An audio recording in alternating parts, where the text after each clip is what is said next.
From the KBIA Newsroom in Columbia, I'm Trevor Grandin. A new database is tracking federal immigration enforcement actions in eastern Missouri. From St. Louis, Brian Munoz has more. A group of researchers and advocacy nonprofits, including the Oshtray Foundation and Abide in Love, developed the Eastern Missouri Immigration Enforcement Dashboard. Users can explore information about detention locations, pathways into federal custody, and other data about the immigration enforcement landscape in the greater St. Louis region. Sarah Rees is the Oshtray Foundation's executive director. While the data compiled only shows part of a bigger immigration enforcement landscape, she says it can be a tip-off point for conversation. There is still so much we don't know. So I think it continues to surprise me how hard it is to even just get the most basic understanding of what's happening. Rees says the organization will continue developing, refining, and analyzing its data. Those results will be posted publicly on their website. I'm Brian Munoz. The Montgomery County Commission has unanimously approved a tax incentive package for a proposed Google data center. KOMU8 reports during a tax abatement period, Google will make payments in lieu of taxes at 30% of what would otherwise be owed. A cost-benefit analysis projects the county is losing out on more than $1.5 billion in upfront taxes. County Commissioner Ryan Poston says the deal was structured to give the county a better outcome than what was already available.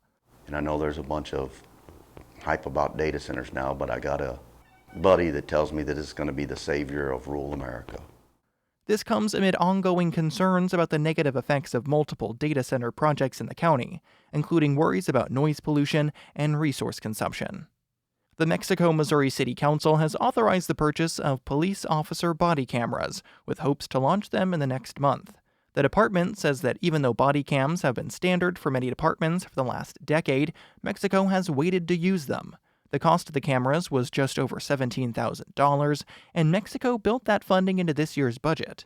But city manager Bruce Schlegel says the city didn't wait because of funding concerns. Schlegel says the city was just waiting for the body cam technology to become more durable and compatible with car cameras.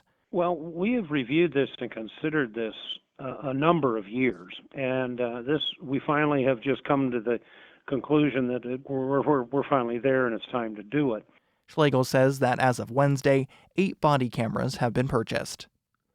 And the Missouri Department of Higher Education and Workforce Development has until the end of the year to create a new formula for distributing state aid among public colleges and universities. The Missouri Independent reports the state's higher education commissioner, Bennett Boggs, said in a meeting yesterday that failing to meet the deadline risks lawmakers creating their own plan that institutions will not like. The Missouri House passed a higher education budget in March that would have based state aid solely on enrollment.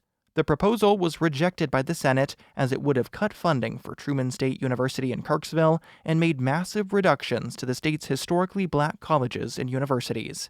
I'm Trevor Grandin, KBIA News, Columbia.